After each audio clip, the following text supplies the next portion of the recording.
Hey, hello guys, it's How to Tech Simplified, and today I'm going to show you how you can easily change the FPS in Roblox and how to get a FPS counter in game. And it's a very easy process, so let's get straight into it.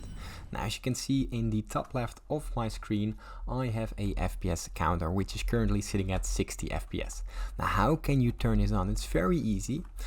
Simultaneously press Shift and F5, and as you can see, mine just appears. Now, let's say you have a laptop, you can use the Shift FN plus F5, so that will turn on the FPS counter in game.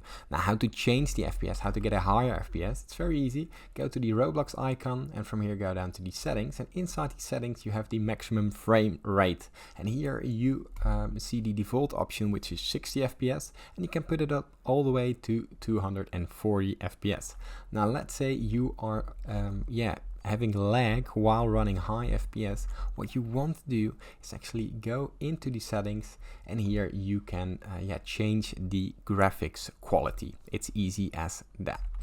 Now, if this tutorial was helpful, please consider subscribing to my YouTube channel. This helps me out a lot, and thank you for watching.